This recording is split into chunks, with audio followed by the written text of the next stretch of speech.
임재어록 쉬운 9번째 시간입니다. 18 힘없이 따라가지 마라. 지난 시간에 이어서 한번 보겠습니다. 큰 그릇이라면 반드시 남에게 속지 않고 이르는 곳마다 주인공이 되고 선자리가 모두 진실해야 한다. 큰 그릇이라면 반드시 남에게 속지 않고, 이 뒤에 나오는 이르는 곳마다 주인공이 되고 선자리가 모두 진실해야 한다. 이게 임재어록에 나오는 우리말로 이렇게 번역돼서 이렇게 나왔는데, 이게 이제 수처작주 입처개진이라고 임재어록에 나오는 말 중에 조금 많이 인용되는 말입니다. 수처작주 입처개진이다. 이 수처작주 입처개진이라는 말이 나왔으니까 그 뒤에 말은 그 뒤에 읽고 한번 이게 무슨 얘기인지 한번 보겠습니다. 이 큰 그릇이라면 반드시 남에게 속지 않는다. 이런 말들은 물론 이제 입처개진 수처작주도 마찬가지인데, 이 말이라고 하는 거는 전부 이렇게 뜻이 있어서 우리가 생각으로 헤아려 가지고 이 말을 이렇게 따라가는 어떤 부작용이 좀 있어요. 예를 들어서 큰 그릇이다. 우리 모두가 바라고 원하는 바죠. 자기 힘이라든지, 그게 뭐 도덕적인 거라든지 인격적인 거라든지, 그게 뭐 부가 됐든지 명예가 됐든지 권력이 됐든지 정신적인 거든지 똑같이 사람에 따라서는 다 지금보다 더 크기를, 더 낫기를 바라고 원하는 게 세간의 삶이잖아요. 그래서 이제 그런 식으로 우리가 이 세간의 방식으로 이 큰 그릇도 해석을 해버립니다. 지금보다 낫다. 근데 참 그게 이제 우리 불행의 씨앗이고 불행의 시작인데, 지금부터 나아져야 되겠다, 이 측면만 보면은 굉장히 이렇게 소박하고, 어떤 면에서는 뭐 열정적이고 성실하고 도전적이니까 좋다, 선이다, 뭐 이렇게 얘기할 수 있습니다. 이 얘기를 하기 전에 저도 불교가 그런 줄 알았어요. 이 불교라고 하는 게 지금도 아마 그렇게 물을 겁니다. 아마 뭐 이 불교 공부를 하고 있다 이러면은 이 세간에 사는 사람들이 예를 들면 그런 거예요. 이 불교가 이 사회에 미치는 어떤 선한 영향력이 뭐냐, 뭐 이런 식으로 물을 겁니다. 도대체 우리 삶에서 어떤 도움이 되냐, 뭐 이런 식으로 물을 거예요. 예를 들면은 뭐 지금 기후의 어떤 이변이라든지 환경 오염이라든지 어떤 정치적으로 대립 갈등이라든지 이 빈부의 격차라든지 이런 거에 어떤 이점이 있냐, 어떤 영향력을 미치냐, 이렇게 물을 겁니다. 이 세간은 그러기를 바래요. 좀 어떤 이 힘을 가지고 좀 이렇게 모자라거나 부족하거나 결핍된 것에 영향을 발휘해 가지고 그런 걸 없애주기를 바라죠. 그게 전부 세간적인 방식인데, 그게 나쁘다는 얘기는 아닙니다. 우리가 비록 모습지어진 세계에 살지만 이 모습지어진 세계가 이 대립 갈등 없이 산다, 그러면 참 좋은 일이죠. 근데 제가 이 좋은 일이다 이렇게 얘기는 하고 있지만 저는 절대 이걸 자신하거나 확신하지 못합니다. 왜 그러냐면 이 모습져진 세계는 이 생겨나고 사라지고 변화하는 모든 게 서로 달라요. 우리 사람들 각자의 삶의 모습도 다 다르잖아요. 모습만 다르냐? 그렇지 않습니다. 생각 다르고 느낌 다르고 감정 다르고, 그러니까 옳다고 하는 것도 다르고 그르다고 하는 것도 다릅니다. 저는 이게 당연하고 자연스러운 거라고 봅니다. 남, 여다, 이 모습이 다르고 자기 처지가 다른데 생각이 똑같아야 된다, 그거는 오히려 억지죠. 이 장자에 나오는 지나가는 사람들을 붙들어서 침대에 누워가지고 길면 잘라내버리고 짧으면 늘어뜨려서 침대에 사람을 딱 맞추는 건 억지입니다. 그게 더 부자연스러운 거예요. 그러니까 무슨 얘기를 하고 싶은 거냐, 우리 세간의 삶이라고 하는 것은 천차만별한 거고 차별이 있는 거고 다 생각이 다르고 느낌이 다르고 사는 방식이 각각 다양합니다. 그래서 모습을 똑같이 만들려고 하는 거는 오히려 자기가 어떤 틀에 갇혀 있는 거예요. 사실은 이렇게 변화나 생기고 사라지는 게 이렇게 천차만별한 게 너무나 자연스럽죠. 그래야 비도 오는 날이 있고 안 오는 날이 있고 햇볕이 쨍쨍한 날이 있고 봄도 있고 여름도 있고 가을도 있고 겨울도 있는 거잖아요. 이거 너무 당연한 거잖아요. 근데 유독 우리는 이 사람의 이 생각에 대해서는 이 틀을 딱 가지고 있어요. 이래야 된다. 이렇게 살아야 된다. 저러면 안 된다. 그게 뭐 도덕적인 잣대든 윤리적인 잣대든 이념적인 잣대든 정치적인 잣대든 딱 가지고 있습니다. 그러니까 대립 갈등이 일어날 수밖에 없죠. 그래서 이 모습 세계는 이 대립 갈등이 있을 수밖에 없어요. 모습을 따르는 한은 내 생각과 느낌과 감정과 옳고 그름과 선악을 따르는 한에는 무조건 갈등 대립이 있을 수밖에 없습니다. 그래서 제가 불행의 씨앗이라고 그러는 거죠. 그래서 더 낫고자 한다. 이 생각만 놓고 보면 굉장히 긍정적이고 좋은 겁니다. 우리가 그렇게 배워왔어요. 더 나아져야 된다. 이게 사람의 할 일이다. 이 사람의 도리다. 이렇게 배워왔습니다. 근데 조금만 더 생각을 해보세요. 내가 더 나아져야 되겠다라고 하는 이 생각이 드는 순간에 자기도 모르게 자기가 그 생각을 하든 하지 않든 지금 자기 스스로는 뭔가 부족하고 결핍되고 불만족스럽다라고 하는 것을 가지고 있다는 겁니다. 그게 없으면 나아지고자 하는 마음이 왜 있겠습니까? 지금 뭔가 부족한 거예요. 그러니까 나아지고자 하는 마음만큼 자기의 결핍이 똑같이 있는 거예요. 사실은 이게 진실이거든요. 이 세상은 그렇게 이루어져 있고 우리 삶은 그렇게 이루어져 있습니다. 그러니까 큰 그릇이 되겠다라고 하는 마음만큼 자기 지금 그릇은 간장 종지만하다. 이걸 자기가 이미 전제하고 있는 거예요. 근데 우리 분별이라고 하는 거는 이 큰 그릇만 봅니다. 더 나아짐만 보죠. 더 위만 봅니다. 위를 본다라고 하는 건 아래에 있다는 말이거든, 자기가. 그러니까 나아지고자 하지만은 그래서 자기가 나아지고자 하는 그 상대로 이뤘다 또는 성취를 했다 얻었다 하더라도 이 부족을 가지고 있기 때문에 또 다른 나아짐을 위해서 애쓰고 노력하고 발버둥 칠 뿐이지 근본적으로 바뀌는 건 아무것도 없어요. 이게 세속의 삶이죠. 이게 모습져진 세계입니다. 그래서 이 모습을 쫓아가는 한은 우리 번뇌는 이 끝이 끝없이 펼쳐지는 겁니다.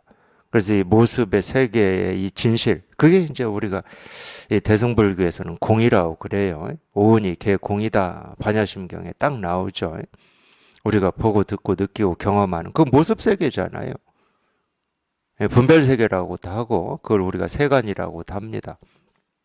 그러니까 자기가 이 삶 속에서 보고 듣고 느끼고 경험하는 모든 것은 공이라는 거예요. 공. 이 공을 비추어 보면 그래서 조견 오온 개공입니다. 이 비추어 본다는 것은 뭘로 비추어 본다? 공으로 비추어 본다는 거예요. 내 마음으로 비추어 보는 것도 아니고 내 생각으로 비추어 보는 것도 아니고 내 느낌으로 비추어 보는 것도 아니에요. 그러니까 지금 당장 자기의 모습, 자기의 삶을 뭘로 비추어 봐야 된다? 공으로 비추어 봐야 됩니다. 이 공을 다른 말로 하면 지혜라고 그래요. 지혜. 그래서 반야심경이라고 그러잖아요. 반야 바람일다 심경이잖아요. 그래서 반야 바람일이라고 그럽니다. 이 반야는 지혜입니다. 이 불교에서 얘기하는 깨달음 실상을 지혜라고 하는 거죠. 그러니까 이 진실을 깨닫지 않고서는 자기가 어찌한다고 해서 우리가 이 분별에서 벗어나거나 번뇌에서 벗어날 수가 없다는 거죠. 오로지 이 진실을 깨달을 때 이 눈으로 우리 삶을 비추어 보고 세상을 비추어 보기 때문에 더 이상 번뇌가 없고 대립 갈등이 없다는 거예요. 이 말은 희한한 말이에요. 그렇다고 이 모습의 세계가 천차만별하지 않고 뭐 깨달았다고 해서 이 모습 세계가 다르게 보이냐? 그런 건 없어요. 여전히 온갖 것이 생기고 사라지고 변화하고 생길 일은 다 생기고 사라질 일은 다 사라집니다. 봄, 여름, 가을, 겨울이 생기고 사라지지 않냐? 그렇지 않아요. 해가 뜨고 지는 일이 없어지는 거냐? 그렇지 않습니다. 여전히 온갖 것이 다 생기고 사라지고 경험되지만 그냥 아무 일이 없는 거야. 분별할 때는. 이 생기고 사라지는 걸 쫓아서 이 일도 있고 저 일도 있고 좋음도 있고 싫음도 있고 선도 있고 악도 있고 옳음도 있고 그름도 있어. 근데 희한하게도 이 진실에 통해 보면은 온갖 것이 똑같이 생기고 사라지는데 아무 일이 없어. 마음이 그렇게 돼요. 마음이 저절로. 내가 뭘 알아서가 아니야. 저 일이 옳아서도 아니고 저 일이 잘못돼서도 아니야. 그냥 온갖 일이 생기고 사라지는데 아무 일이 없어요. 이거를 우리가 선정이라고도 하고 이 지혜라고도 합니다. 이거를. 불교에서 선정이다, 지혜다 하는 게 이거예요, 이거. 희한한 거예요, 그러니까. 처음에 이런 가르침을 듣다가 자기도 모르게 여기 이렇게 통해 보면 자기가 헷갈려요. 뭐가 희한해. 한 번도 경험해보지 못한 일이 벌어졌어요. 이미 벌어져 버린 거야. 온갖 것이 똑같이 있는데 아무 일이 없어. 그러니까 희한하지. 설명이 안 돼, 설명이. 왜 없는지. 왜 선정인지, 왜 지혜인지 설명이 안 돼요. 설명은 안 되는데 이렇게 경험이 된단 말이에요. 이걸 대승불교에서는 공이라고 그랬고, 반야 바라밀이라고 한 겁니다. 그러니까 이 큰 그릇이라면 반드시 남에게 속지 않고, 이건 무슨 얘기냐면, 남이 있으면 우리가 속을 수도 있고 따를 수도 있죠. 남이 있으면. 근데 남에게 속지 않는 가장 유일한 길은, 단 한 번도 속지 않을 수 있는 유일한 길은 남이 없으면 되는 겁니다. 남이 없으면 당연히 내가 없죠. 내가 없고 남이 없으면 속을 일이 없잖아요. 남이 없는데 어떻게 속아요? 그런 게 있어요. 예를 들면은 이 세상이 있고 우리가 경험되는 일이 있다 그러면은 우리가 이 다가오지 않은 경험, 이 다가오지 않은 일에 어떤 이 현명한 이 지혜를 갖췄다 하더라도 이 모든 일에 다 현명하게 대처한다. 그럴 가능성이 있는지 없는지 저는 모르겠어요. 뭐 제 삶에서는 뭐 당연히 꽝입니다. 안 됐어요. 제가 그리 애쓰고 노력하고 발버둥을 쳐봤지만 안 됐어요. 그러니까 이 분별하면서 살았던 이 삶 속에서는 참 후회되는 일도 많고 부끄러운 일도 많고 자기 스스로가 자기를 속이는 줄도 모르는 채 이렇게 산 뭐 경험들도 많고 그렇습니다. 나름으로는 최선을 다했습니다. 왜? 내 삶이었기 때문에. 내 삶이었기 때문에 나름으로는 더 큰 그릇이 되고 싶었고 인격적으로 더 나은 사람이 되고 싶었죠. 근데 번번이 실패했어요. 어떤 때는 이 조그만 이 생각 하나 때문에 실패하기도 하고 어떤 때는 이 조그만 어떤 욕망, 욕구 하나 때문에 실패했어요. 실패한 어떤 이유를 찾아보면 뭐 큰 것도 아니에요, 보면은. 아주 소박한 어떤 욕심이라고 해야 됩니까? 소박한 욕심 하나 때문에 다가온 어떤 결과는 뭐 회오리 바람처럼 크게 다가오기도 하고 전 번번이 실패했습니다. 그래도 끊임없이 내 삶이기 때문에 포기할 수는 없었고 더 애쓰고 노력하려고 발버둥을 쳤었죠. 이제 그러다가 이제 제가 불교 공부를 하게 된 건데 그러니까 마음에 들잖아요. 더 이상 뭐 발버둥 칠 일이 없다. 상대가 없으면은 발버둥 칠 일이 뭐 있고 속을 일이 뭐 있습니까? 우리가 이 성격적으로 이 남의 말에 잘 속는 분들도 있습니다. 성격적으로. 물론 안 속는 사람들은 남의 말을 잘 의심하겠지. 저게 진짜인지 사실인지. 의심하는 사람들은 아무래도 조금 덜 속겠죠. 그렇다고 해서 우리가 안 속는, 결국 안 속냐? 아니에요. 자기 욕심이 있으면, 자기한테 아쉬움이 있으면, 자기한테 불만족이 있으면, 자기의 결핍을 우리가 느끼면 당연히 속게 돼 있습니다. 그래서 결국 영원히 속지 않을 수 있는 유일한 방법은 내가 없으면 돼요. 남이 없으면 돼. 근데 이 없는 이게 내가 어떻게 해서 만들어내는 일이라면 이제 과제가 되고 도전이 되고 숙제가 되는데 이 실상에 통해 보면은 본래 없는 거였는데 본래 도깨비가 없었어요. 근데 내가 착각해가지고 술 먹어가지고 의식이 혼미해가지고 도깨비가 있다고 그놈 붙들고 씨름하고 몸부림치고 빠져나가야 된다고 그러고 발버둥을 쳤던 거지. 근데 문득 그 술 기운이 빠지니까 그 혼미한 잠에서 빠져서 보니까 본래 도깨비가 없었던 거야. 도깨비가 없는데 있다고 착각해가지고 내가 그렇게 몸부림치고 발버둥을 쳤던 거지. 우리가 실상을 깨닫는다는 것은 그런 겁니다. 실상을 깨닫는다는 것. 그러니까 분별할 때는 뭐가 있다고 그래요. 자꾸 아픔이 있다고 그러고 고통이 있다고 그러고 내 성격이 있다고 그러고 내 무슨 취향이 있다고 그러고 자꾸 뭐가 있다고 그러거든요. 근데 이 진실에 딱 통하고 보면 본래 아무 일이 없었어요. 육조 스님이 딱 그 말씀을 하셨잖아요. 본래 무일물이라고. 본래 아무것도 없어. 아무것도 없는 가운데 분별을 해가지고 온갖 것이 있다고 붙들고 씨름하고 집착하고 이랬던 게 중생의 병이었던 거예요.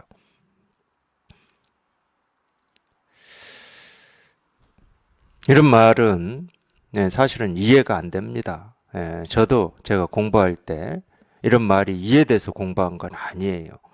무슨 얘기냐? 저는 제가 제 스승님을 쫓아가서 이 설법을 듣기 시작할 때 기억이 나요. 제가 기억이 나는데 그때 어떤 거를 교재로 우리 스승님이 설법을 하고 계셨냐면 대서장도 있었지만 제 기억에 많이 남는 것은 유마경이었습니다. 지금이나 제가 유마경을 보면은 유마경이 참 이 불교의 이 가르침, 핵심 정수라고 하는 이 불이법을 참 유마경이 훌륭하게 드러내고 있는 경전이구나. 이걸 지금이나 이제 그게 보이는 거고, 제가 이 쫓아가서 공부를 하고 이 설법을 들을 때는 제일 어렵게 다가온 게 유마경이었어요. 뭐 서장 이런 거는 이렇게 좀 들을 만한 내용이라도 있는데 유마경은 들어도 이게 도대체 무슨 말인지 알아듣기가 힘들었습니다. 그래서 저는 물론 이제 제가 유마경이라고 하는 경전이 불교에 있다는 것도 이제 제 스승님 때문에 알게 됐는데, 왜 그랬냐면 그 중에 하나가 뭐였냐면 유마경에 나오는 뭐 모든 내용들이 제가 깨닫지 못했을 때는 다 어려웠습니다. 말도 어렵고 왜 저렇게 표현하는지도 모르겠고, 근데 무슨 얘기가 기억이 나냐? 유마가 병들어서 누웠다는 거예요. 유마경의 기본 줄거리는 딱 그겁니다. 유마거사라고 하는 이분이 병들어서 누웠어요. 이거 세존이 자기 제자들을 유마거사 이 병문안가라고 시키는 게 기본 구조입니다. 그래서 먼저 이 10대 제자라고 하는 이분들 뭐 가섭이나 안한이나 이런 분들한테 병문안 가라고 그래요. 근데 다 못 간다고 그래요. 그 내용은 뭐 구구절절 다 있는데 그 내용을 얘기하고 싶어서 얘기하는 게 아닙니다. 그 다음에 이제 두 번째 보살들한테 가라고 그럽니다. 뭐 지세보살한테도 가라고 그러고 그럼 또 못 간다는 내용을 또 얘기해요. 근데 결국은 이 병들어서 누웠다고 하는데 병이 아니라는 거예요. 저는 거기에서 기가 막혀가지고 저게 무슨 말이냐 도대체. 사람이 몸에 병들었으면 병이지 왜 병이 아니라고 그러지. 이 병든 모습을 보이고는 있는데 병이 아니라는 거예요. 이게 말이 되는 겁니까 이게? 우리가 지금까지 이 세상을 살아왔는데 몸의 병을 병이 아니다 이런 말이 되는 거예요. 근데 제 머리로는 도대체 저게 무슨 말인지 알아들을 수가 없었어요. 뭔 얘기를 하고 싶은 건가? 물론 이제 불교에서는 이 생사해탈을 얘기합니다. 물론 이해 안 되죠. 이 몸뚱아리를 가지고 우리가 늙고 병들고 죽고 하는 일은 뭐 당연한 건데 생사에서 해탈한다. 그러면 몸뚱아리가 안 죽는 건가? 몸뚱아리가 안 늙는 건가? 그런 건 있을 수가 없잖아요. 물론 이 진나라 맞습니까? 이 진시황제도 죽기 싫어가지고 늙지 않는 약을 뭐 찾아오라고 신하들을 뭐 방방곡곡에 보냈다 뭐 이런 전설 같은 얘기도 있지만 우리가 뭘 먹고 뭘 어떻게 한다고 해서 이 몸뚱아리가 생겨났는데 사라지지 않을 수는 없습니다. 어찌 한다고 해서 이 몸의 이 늙음과 병을 막을 수는 없죠. 아까 제가 말씀드렸지만 이 병들고 늙고 사라지는 게 오히려 너무 자연스러운 겁니다. 그걸 막을 수 없어요. 거부할 수가 없어. 거부하려고 하는 순간 우리한테는 번뇌가 생기는 겁니다. 왜 번뇌가 생기겠습니까? 늙기 싫은데 늙어가 보면. 내가 병들기 싫은데 병이 막 들어가요. 그러니까 번뇌가 되는 거지. 자기 마음속에서 막 대립, 갈등, 싸우는 거예요. 있을 수가 없는 일을 생각으로만 가지고 이러면 돼, 안 돼, 옳지 않아 이러면서 싸우고 있는 거죠. 불교는 그런 얘기하는 게 아닙니다. 이 몸뚱아리의 생로병사를 얘기하는 게 아니에요. 몸뚱아리는 너무 당연하게 생로병사의 과정을 거칠 수밖에 없죠. 우리 그거 경험적으로 너무 잘 압니다. 자기를 낳고 기른 부모가 이 생로병사의 과정을 거쳤음을 우리가 두 눈으로 똑똑히 다 확인을 했어요. 자기 몸도 그렇다는 걸 확인을 했습니다. 마음 공부는 그게 아니에요. 몸뚱아리 가지고 하는 게 아니야. 건강하냐, 병들었냐, 이거 가지고 하는 게 아니에요. 이거를 깨닫지 못하고는 유마경은 죽었다 깨어나도 공감이 안 돼요. 왜 병들었는데 병들지 않았다고 얘기하는 건지. 오히려 반대로 얘기해요. 병든 모습으로 중생을 구제하고 있다는 거예요. 희한한 얘기죠. 참으로 희한한 얘기입니다. 병든 모습으로 중생 구제를 하고 있다는 거예요. 근데 이게 공감이 돼야 석가모니 부처님이 왜 사람의 몸을 받아서 이 세상에 오셨다고 하는지도 공감이 됩니다. 석가모니 부처님이 미쳤다고 이 생로병사를 거치는 이 몸뚱아리를 받아서 이 세상에 오시겠습니까? 이미 윤회를 끊으신 분이 왜 이 몸뚱아리를 받아서, 이 몸뚱아리는 석가모니 부처님이라고 하더라도 몸뚱아리가 요구하는 욕망 욕구를 거부할 수는 없어요. 배고픈데 안 먹을 수 없고 목마른데 안 마실 수 없고 거부할 수 없습니다. 윤회를 끊은 사람이 뭐하러 이 몸뚱아리를 받아서 이 세상에 나와요. 그럼 유마 거사가 병든 모습으로 중생을 구제한다는 말이나 석가모니 부처님이 윤회를 끊으신 석가모니 부처님 세존이 사람의 몸을 받아서 이 세상에 나오셨다고 하는 거나 똑같은 거예요. 우리가 모습을 쫓아가면 말이 안 되고 이해가 안 되고 공감이 안 되는데 이 진실에 통하면은 그냥 저절로 생각할 필요 없이 알 필요 없이 공감이 됩니다. 그게 불교니까. 불교는 이 마음을 가르치는 거니까. 이 진실을 가르쳐요. 이걸 가르쳐요. 이거를. 모든 모습에 관통되어 있다 이렇게 표현할 수도 있거든요. 우리가 보고 듣고 느끼고 경험되는 모든 것에 이 진실은 관통되어 있어요. 그러니까 모든 모습에 이 하나의 진실이 드러나 있는 겁니다. 어떤 모습이든, 그 병들어 있는 모습이든 늙은 모습이든 상관없이 몸뚱아리가 젊고 건강해야만 진실한 게 아닙니다. 그건 이법이잖아요. 이래야 이법이잖아. 분별법이잖아. 생멸법이고. 그냥 있는 그대로 어떤 모습이든 있는 그대로 그냥 이 진실이 드러나 있기 때문에 만법 평등이라고 그러는 거예요. 그냥 이 세계가 법계고 부처님의 땅이라고 얘기하는 겁니다. 지금 이대로가 온전하기 때문에. 지금 이대로가 온전한 겁니다. 뭘 바꿔서 온전해지는 것은 이법이라니까. 그렇기 때문에 모든 중생이 다 부처라고 그러는 겁니다. 모든 중생이 다 부처예요. 깨달아 있어. 자기 스스로가 깨달아 있다는 걸 확인하지 못하고 있을 뿐이지 부처임이 부정될 수는 없어요. 아무리 탐진치 삼독에 물들어서 중생 노릇을 하고 있는다고 해서 부처임이 부정되지는 않습니다.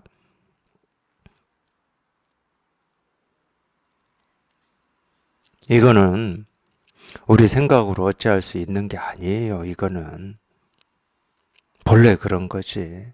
본래 그런 겁니다. 본래 그렇기 때문에 우리가 본성이라는 말을 쓰는 거예요. 이 성은 성품인데 본래 그런 성품이라는 거예요. 자연이라는 말도 씁니다. 우리가 이제 이 세간에서는 자연이라고 그럴 때는 이 사람 손이 닿지 않는 뭐 그런 걸 자연이라고 그러는데 이 법에서 자연이라고 할 때는 본래 그렇다는 말이에요. 스스로 자자에다가 그러할 연자인데 스스로 그러할 뿐이라는 거예요. 스스로 그러할 뿐.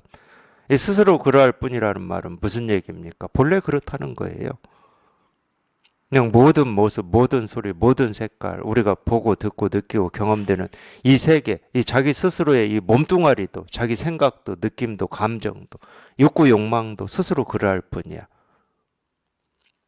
이 진실에서 한 발자국도 벗어날 수가 없습니다. 어떤 생각을 하든, 어떤 느낌이 있든, 어떤 감정이 있든 여기에서 벗어날 수는 없어요.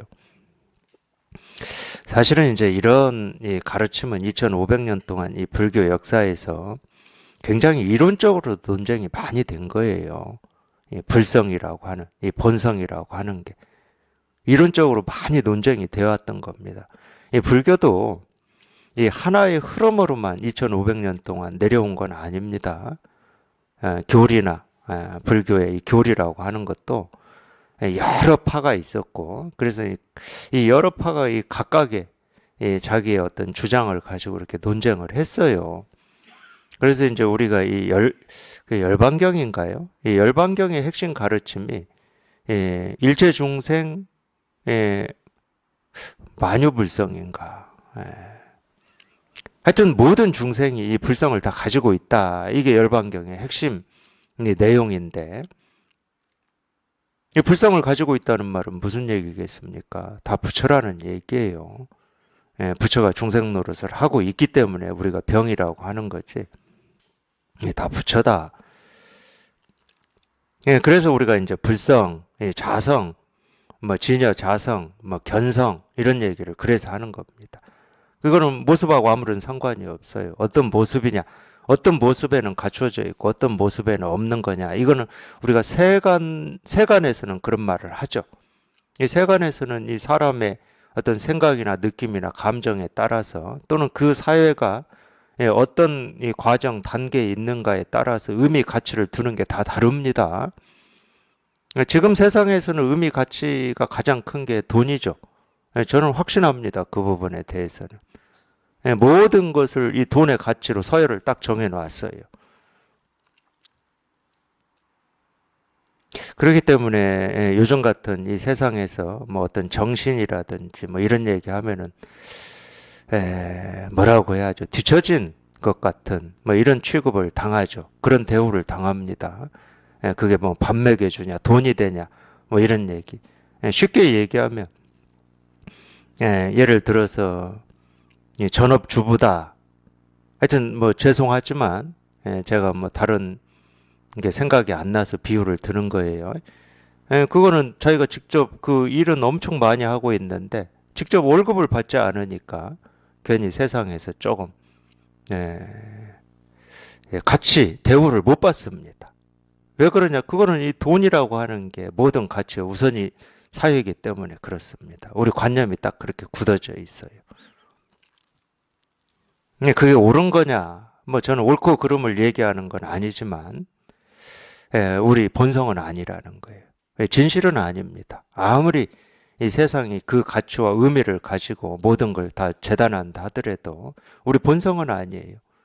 본성이 아니다는 말은 그러면 그럴수록 우리가 더 행복해지냐? 행복해질 수가 없다는 말이고 자유로워지냐? 자유로워질 수가 없다는 말이에요. 더 매입니다. 돈에 매여요. 돈에 매여서 마음이 편할 리가 없죠. 우리는 우리 본성으로 살 때 가장 편하고 자유롭습니다.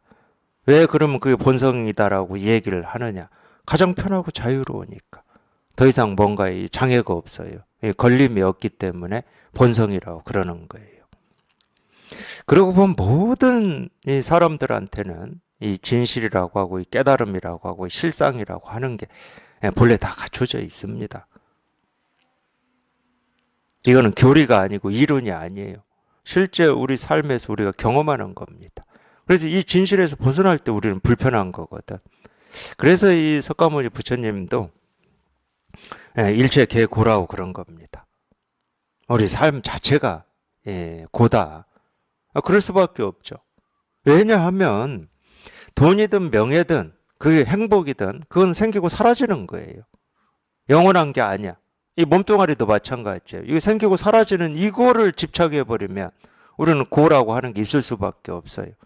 좀 몸이 좀 편하고 건강하고 내 마음에 들 때는 좋지만 그렇지 않을 때는 당연히 또 불안하고 두렵고 어떤 번뇌에 빠져버리는 거죠. 그러니까 영원하지 않은 거를 의지해가지고 살면은 당연히 고라고 하는 게 생길 수밖에 없는 겁니다.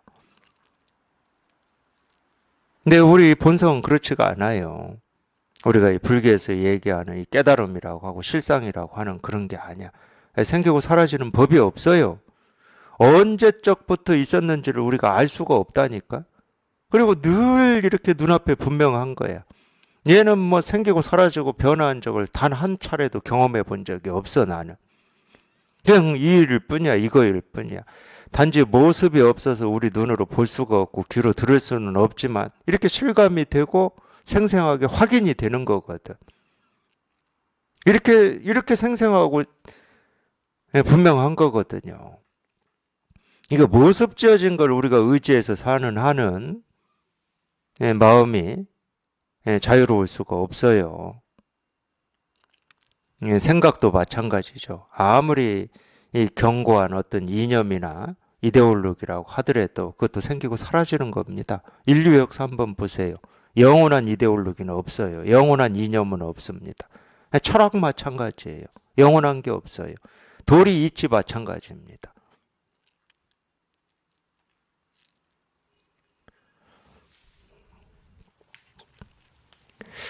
동양에서 동양 사상의 이 바탕을 이루는 것 중에 하나가 이 주역입니다. 주역.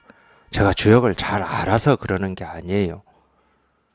주역이라고 하는 게 뭐냐면은 이 세상이 돌아가는 이치를 밝힌 거예요. 그건 뭘로 밝혔겠습니까? 당연히 우리 생각으로 밝힌 거죠. 어떤 경험으로 밝힌 겁니다.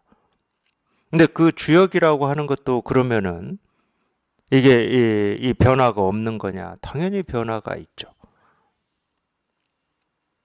생긴 거는 반드시 변화하는 겁니다. 생기지 않은 것만 영원한 거예요. 몸뚱아리는 생긴 거기 때문에, 생각도 생긴 거기 때문에, 어떤 도리 이치도 생긴 거기 때문에 당연히 변화하는 거예요. 그래서 유일하게 우리 자기 살림살이라고 하는 거는 내가 태어나기 전에, 태어난 이후로 배운 거는 다 변하는 거기 때문에 태어나기 전에 갖추고 있는 이거 하나밖에 없다고 그러는 거예요. 배워서 아는 것은 전부 만들어진 겁니다. 전부 만들어진 거예요. 근데 배우기 전에, 알기 전에, 생각하기 전에, 태어나기 전에 이미 갖추어진 거. 그건 이거밖에 없어요. 그냥 이거밖에 없어.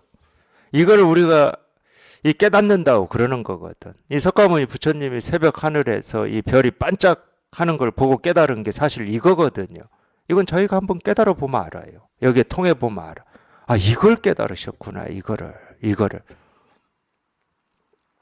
근데 이거는 모습이 없고 생김새가 없고 말이 없어가지고 이 깨달은 거를 얘기해봐라. 그러면 얘기할 수가 없다니까. 뭐 둥구냐? 둥근 것도 아니야. 네모 세모 없어. 머리, 몸통, 다리가 어떻게 생겼냐? 없어, 그런 게. 그럼 뭐 아름다운 소리냐? 그런 것도 없어요. 굳이 소리가 있다 그러면 어떻게 있냐면 참 말이 안 되겠지만 제가 이렇게 생생하게 느끼는 거니까 말씀해 드리는 겁니다. 지금 이 사물이라고 우리가 알고 있는 이 죽비가 입도 없고 혀도 없고 이 소리 없이 이 석가모니 부처님이 깨달았다고 하는 이 진실을 말해주고 있습니다. 그렇게 들어요. 우리가 듣는다 하면 그렇게 들어. 그러니까 모습을 보고 듣습니다. 근데 이 죽비는 아무 말이 없거든. 그러니까 아무 말 없이 듣는다니까. 아무 말이 없는데 이 실상의 목소리라고 해야 됩니까? 이게 그냥 저절로 들리는 거예요. 저절로. 내가 귀를 쫑긋해야 되는 것도 아니고 눈을 부릅떠야 되는 것도 아니야. 여기 깨달으면 뭐가 깨달아 있냐? 이 세상이 깨달아 있어요. 내가 보는 사물, 들리는 소리 하나하나가 깨달아 있어요. 깨달아서 계속 이 진실을 가르치고 드러내고 있습니다. 이 세상이 그러니까 분별할 때는 이 세상을 이 모습을 모습으로 보고 소리를 소리로 들어요. 분별할 때는. 그게 전부인 줄 압니다. 그러니까 우리가 과학에서도 이 과학이 탐구하는 게 뭡니까? 이 모습을 탐구하고 소리를 탐구하잖아요. 그러니까 모습을 모습으로 보고 소리를 소리로 듣기 때문에 그렇습니다. 근데 이 진실에 통하면은 어떻게 되냐? 모습이 모습이 아니고 소리가 소리가 아니에요. 아까 유마거사 제가 이 얘기를 했죠. 이 병 들어 있는데 병이 아니에요.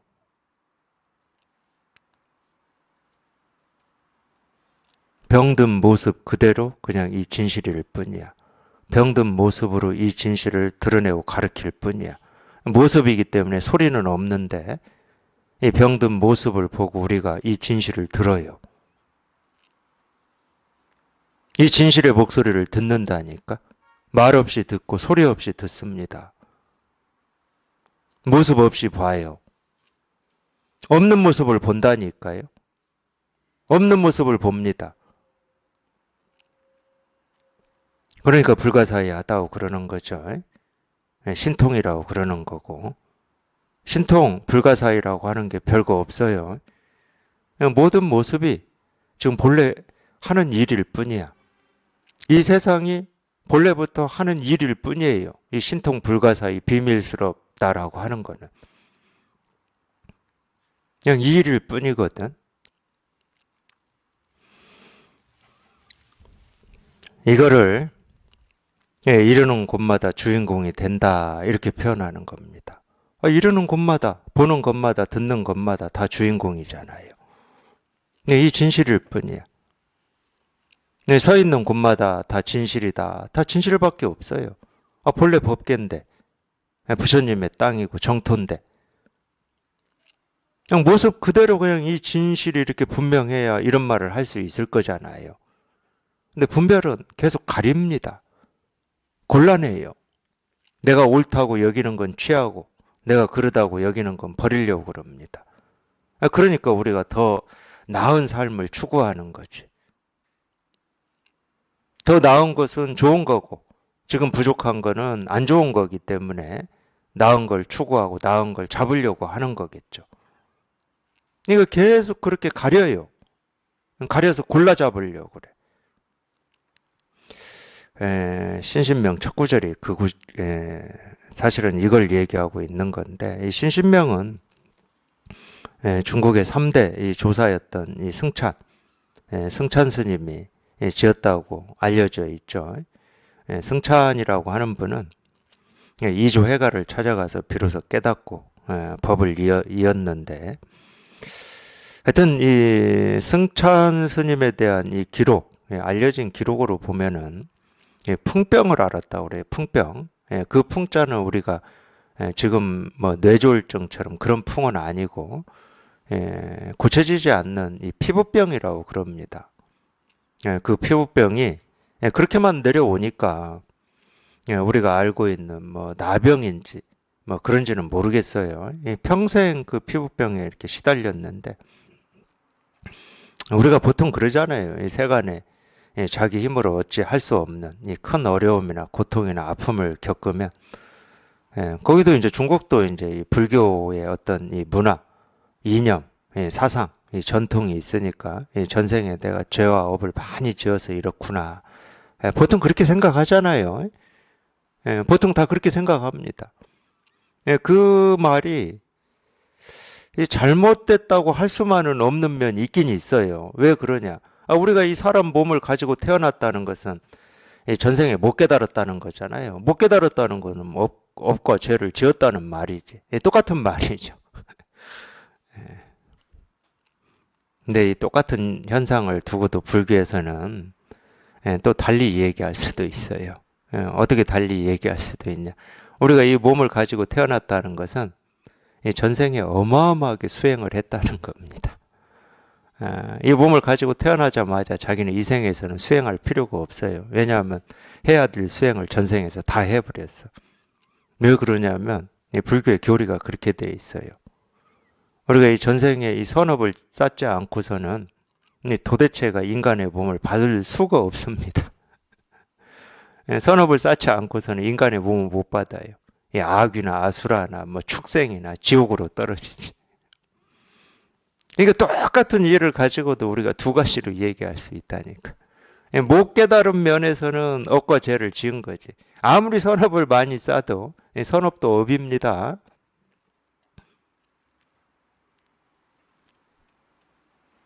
선업도 업이에요. 죄라고 다른 말로 하면. 근데 이 세간에서는 안 그러죠. 선한 일 많이 하면 어떤 뭐 그걸 세간에서는 공덕이라고 그러는데 뭔가 좋아진다고 착각하죠. 절대 안 그래요. 불교는 업에서 벗어나는 걸, 모든 업장을 소멸시키는 것을 불교에서는 가르칩니다. 선업이든 악업이든. 윤회에서 벗어나는 걸 가르치는 게 불교지. 선업 쌓아가지고 윤회하라고 가르치진 않아요. 근데 희한하게도 이번 생에는 선업을 쌓아서 다음 생에는 뭐 수행자로 태어나가지고 그때 가서 깨닫겠다 뭐 이런 얘기도 있고, 이 생은 여자의 몸으로 태어나서 깨달을 수가 없으니까 이 생에는 뭐 열심히 공덕 쌓아가지고 다음 생에 비구로 태어나서 깨닫겠다 뭐 이런 말씀도 하시고 그러는데, 그건 제가 볼 때는 불교를 잘못 알고 있어서 그래요.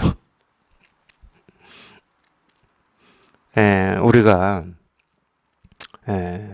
물론 이제 뭐 불교 교리를 가지고 제가 이 얘기를 해봐야 뭐 교리를 보는 생각하는 관점이 다르면은 서로 다른 얘기를 할 수밖에 없으니까 제 말이 100% 옳다 이런 얘기는 아닙니다. 말은 옳은 게 없어요, 실은. 이 진실이 옳다 그러면 옳은 거지. 이 진실은 말할 수 없는 건데. 근데 이 얘기를 하자 그러면 그런 거예요. 모든 얘기는 그냥 방편입니다. 방편이라고 하는 건 뭐냐? 우리가 이 분별에서 벗어나게 하는 약이라는 얘기예요. 그럼 분별에서 벗어나게 하려면 어떻게 해야 돼요? 아니, 사람 몸뚱아리를 가지고 태어났는데 이 생에서도 수행이나 한다고 시간을 보내고 있으면 언제 깨닫습니까? 아니, 전생에 다 한 수행을 이 생에서도 하려고 그래. 그러니까 그걸 어리석다고 그러는 거예요. 우리가 이 생을 몸을 받아서 태어났다라고 하는 것은 석가모니 부처님이 몸을 받아서 태어난 거하고 똑같아요. 깨달아서 자기 스스로 이 법을 증명하는 것 말고는 태어난 이유가 없어요. 그게 유일한 이유입니다. 그러니까 이 생을 낭비하지 말라는 거지. 다른 거 엉뚱한 거 한다고. 지금 곧장 깨달아서, 왜? 이미 내가 날 때부터 가지고 있는 자기 본성이니까 없는 걸 채워야 되는 이런 문제가 아니잖아요. 그러면 시간이 필요해요, 그거는. 물을 어느 그릇에 채우려도 시간이 필요하잖아요. 근데 그런 게 아니라니까. 이미 가득 찬 물이야. 자기 스스로 다 깨달아 있다고. 자기 본성이고 자기 마음이에요. 이 마음에서 우리는 단 한순간도 벗어난 적이 없습니다. 근데 희한하게도 모습 쫓아가고 생각 쫓아가면은 깨달음이라고 하는 것은 아주 멀리 있는 거고 뭔가 대단한 일을 해야 깨달아질 것 같은 그런 착각을 해버린다니까. 그러니까 그 착각이 부서져야 되는 거지. 그 착각은 그냥 꿈일 뿐이니까. 망상일 뿐이니까. 그래서 그 착각을 부수는 게 가르침이에요. 그게 설법이고. 그 착각 하나 부수려고 이 석가모니 부처님은 49년 동안 설법을 하셨습니다. 그 착각 하나 부수려고. 그 착각이 중생의 병이거든요. 근데 하여튼 여기에 자기 스스로 통해 봐야 돼. 통해 봐야 이런 말도 이렇게 공감이 되고 실감이 되는데, 제가 통하고 깜짝 놀란 게 그런 거였어요. 저는 희한한 사람이에요. 어떤 면에서는. 근데 처음부터 좀 그랬습니다. 제가 뭐 불교가 좋아서 불교 공부한 사람은 아니에요, 사실은. 제 고통과 어떤 이 번뇌와 이 아픔에서 벗어나려고 제가 이렇게 깨닫고자 한 거였고, 그래도 제가 볼 때 이 불교라고 하는 이 가르침이 제가 깨닫는데 가장 좋은 어떤 약 같아서 제가 이제 불교를 공부하게 된 건데, 그래서 저는 이 불교 말고도 이 예수님의 이 말씀 가르침도 사실은 이렇게 봤습니다, 제가. 지금도 보고 있고. 근데 여기 통하고 나서 보니까 기가 막힌 거예요. 어느 날 예수님이, 물론 이제 그분도 우리 석가모니 부처님하고 똑같이 맨발로 돌아다니면서 사람들이 모이면 뭐 산에서든 들판에서든 설법했잖아요, 설법. 세존도 산이든 들이든 사람들이 모이면은 또 요청이 있으면 설법하셨잖아. 근데 어느 날 이 산에서 사람들이 모여서 예수님, 예수님, 우리의 뭐 하느님의 이 자식인 이 독생자인 예수님, 예수님 하면서 이렇게 그런 얘기 할 때는 우리가 이 불전에 이 부처님 앞에 들어가서 기도하는 심정으로 할 거 아니에요. 이 경건한 마음으로 이 존경을 담아서 할 겁니다. 예수님밖에 없다고. 우리를 구원해 주실 분은 예수님밖에 없다고. 이 아픔과 고통과 가난과 이 노마의 이 핍박, 이 식민지 상황에서 구원해 줄 수 있는 분은 예수님밖에 없다고. 이 세간의 모든 이 원을 예수님한테 담아서 정말 구원자로서 그런 심정으로 했을 거잖아요. 근데 딱 등장해가지고 우리말로 치면은 여기에 딱 앉아가지고 이제 설법을 하려고 딱 앉아가지고 하는 첫 마디가 뭐냐? 너희가 예수님, 예수님 한다고 천국 가는 거 아니다. 천국 못 가죠. 당연히 못 갑니다. 왜? 이 진리는 로마 식민지에서 식민지 없는 거를 만드는 것도 아니고 내가 부족한 거를 채워주는 어떤 바램이나 원을 채워주는 이런 우리가 쉽게 말하면 그런 히어로가 아니에요. 몸의 병을 낫게 해주는 이런 게 아니라고. 마음의 고통에서 벗어나게 해주는 겁니다. 오히려 너희가 그렇게 분별하고 있는, 그래서 그 자리에서 말씀하시거든. 너희 중에서 가장 못한 자가 천국에 간다고. 못한 자가 뭡니까? 그런 바램 원이 없는 사람이라니까. 가난한 자. 그래서 마음이 가난한 자가 천국 간다고 그랬어요. 마음이 가난한 자가 뭐예요? 그런 바램 원이 없는 거예요. 이해가 안 되지, 이해가. 어떻게 이게 이해가 돼?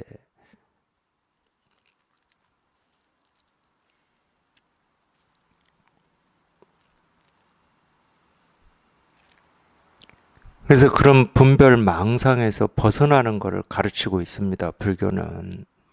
그걸 깨달음이라고 그러고 실상이라고 그래요. 그걸 부처라고 그러고. 그래서 그런 분별 망상에서 우리가 분별에서 한번 벗어나 봐야 되는 거야. 근데 분별에서 벗어난다. 분별에서 벗어난다는 말을 공이라고 그러는데 정멸이라고도 하고 분별에서 벗어나면 분별이 안 되는데 그 벗어난 자리를 우리가 알 수가 있겠습니까? 뭐라고 이 얘기를 할 수가 있겠습니까? 뭐라고 이 얘기가 된다 그러면 그건 분별이지. 그러니까 이건 생각으로 할 수도 없고 우리 의식으로 할 수도 없고 암과 모름을 할 수도 없고 오로지 마음이 한번 자기도 모르게 여기에 통하는 것 말고는 다른 길이 없어요. 다른 방법이 없어. 방법이 없습니다. 방법이 있었으면 어떤 이 불교의 가르침도 그렇고 기독교의 가르침도 그렇고 그 방법 하나만 딱 얘기했어요. 이렇게 하면 다 된다 이렇게. 방법이 없어요. 근데 우리 마음이 그냥 저절로 여기에 통하는 거 말고는. 근데 길이 없지는 않더라고. 왜 길이 없다고 할 수가 없느냐? 아니 그럼 분별에서 벗어나서 이 깨달음의 삶을 산 경험들이 이렇게 있잖아요. 저도 감히 이 얘기하지만 저도 평생을 분별 속에서 살았지만 제 스승님 가르침에서 문득 이 분별에서 벗어나는 경험을 했거든. 그걸 이제 체험이라고 그래요. 우리가 깨달음의 체험이라고 그럽니다. 이 깨달음의 체험이라고 하는 건 분별에서 벗어나는 체험이에요. 분별에서 벗어나는 체험이기 때문에 이 체험에 대해서 말을 못해요. 어떻게 하다가 그런 일이 벌어졌냐? 말을 못 한다니까. 분별을 그냥 지나고 보니까 어떻게까지는 제가 얘기할 수 있느냐? 그냥 어느 순간에 그냥 뭔가 뚝 끊어져 버렸어. 이거는 얘기할 수 있어요. 그러면 뚝 끊어졌다고 하는 걸 네가 아는 거냐? 지나고 나니까 그렇더라는 거예요. 지나고 나서. 그때는 뭐가 뭔지 뭐 전혀 몰랐습니다. 뭐가 이상한 느낌이 있긴 있었는데, 뭐가 뚝 부러지는 느낌, 이 세상이 통째로 정지하는 느낌이었거든요. 저는 가장 큰 느낌이 그거였어요. 근데 그 느낌도 이미 이 의식이 들어와서 제가 안 거였어요. 이거 지나고 나서 안 거였어.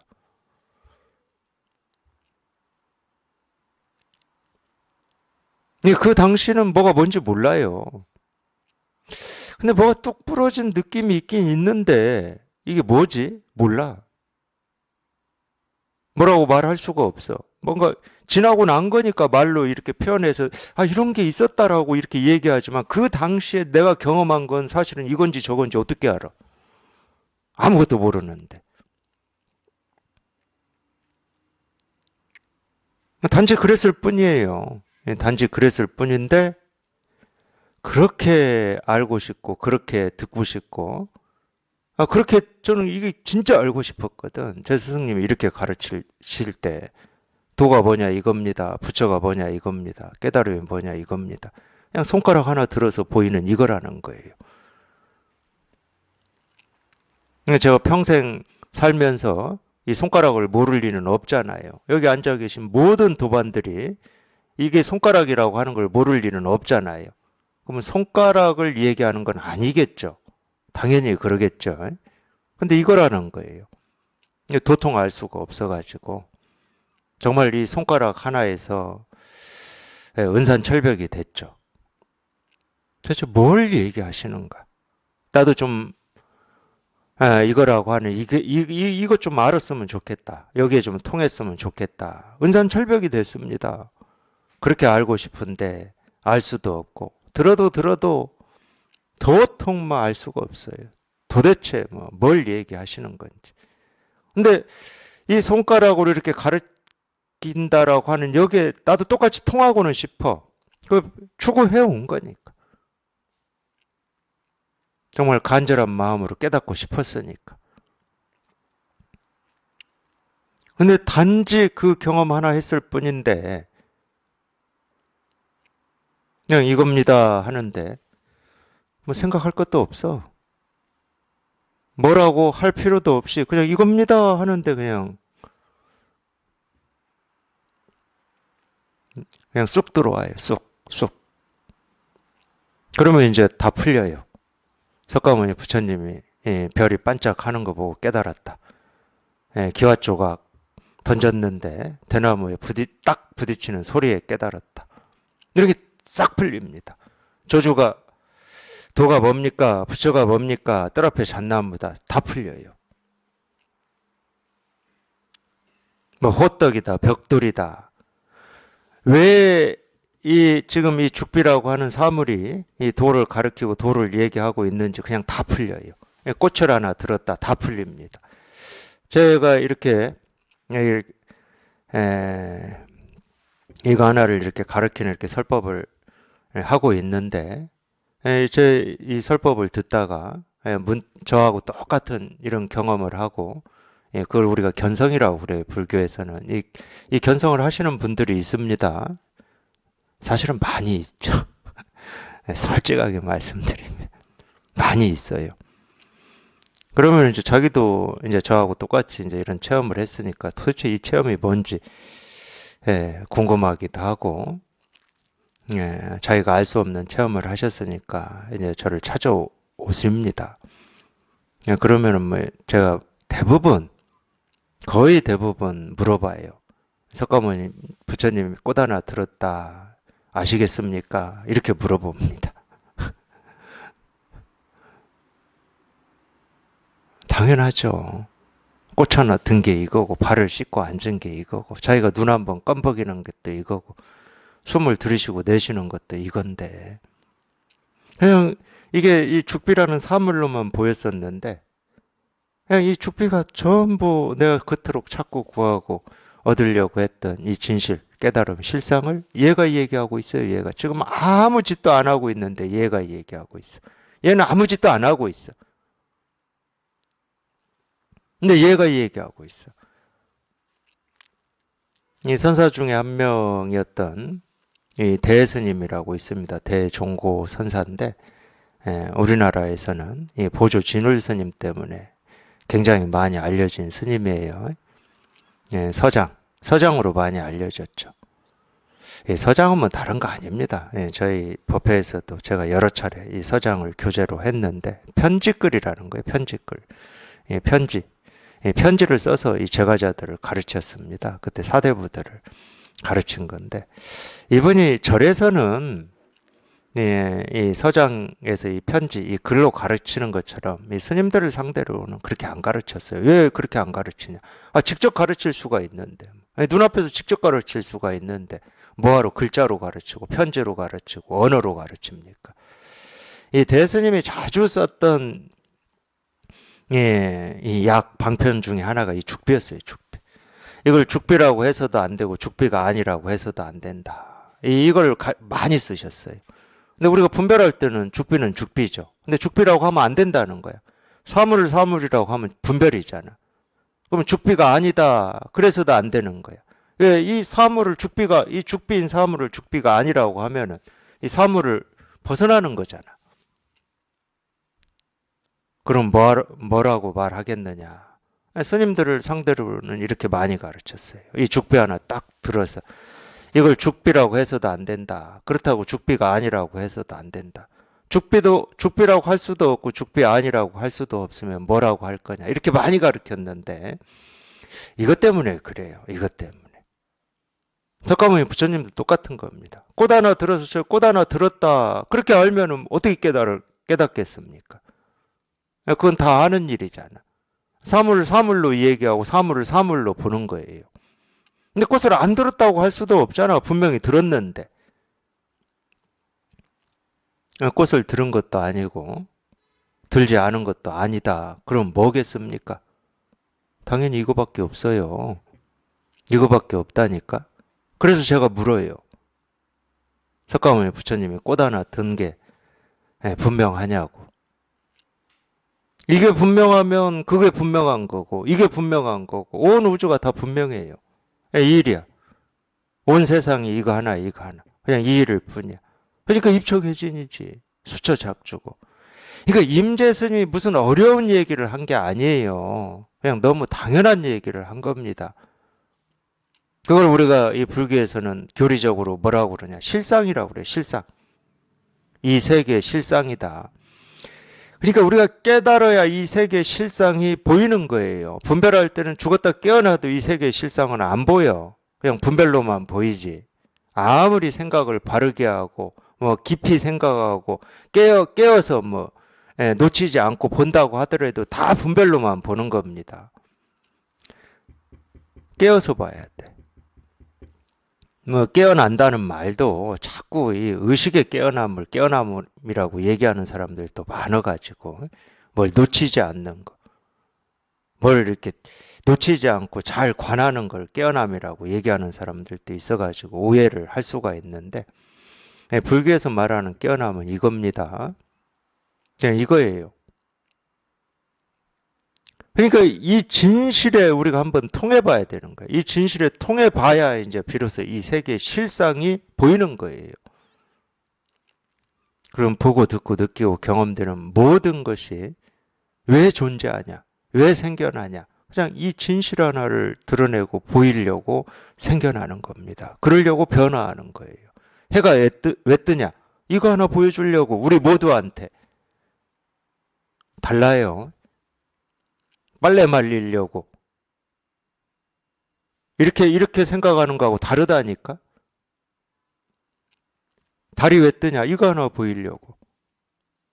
그러니까 이렇게 얘기할 수가 있어요. 석가모니 부처님 하나 깨닫게 하려고 이 새벽 하늘의 저 별은 언제부터인지 모르지만 헤아릴 수 없는 시간 동안 반짝거렸습니다. 석가모니 부처님 하나 깨닫게 하려고 마찬가지예요. 나 하나 깨닫게 하려고 내가 보고 듣고 느끼고 경험하는 이 온 세상은, 온 우주는 언제부터인지 모르지만 지금 이날 이때까지 계속 생기고 사라지고 변화하고 끊임없이 그 모습으로 이 진실 하나를 끊임없이 보여주고 드러내고 있습니다. 자기 스스로 깨닫기만 하면 돼. 깨닫기만. 여기에 통하기만 하면 돼. 이 우주가 말해주고 있는 이 진실에 한번 통하기만 하면 돼요. 우리 삶이 말해주고 있는 이 진실에. 삶은 다른 일이 아닙니다.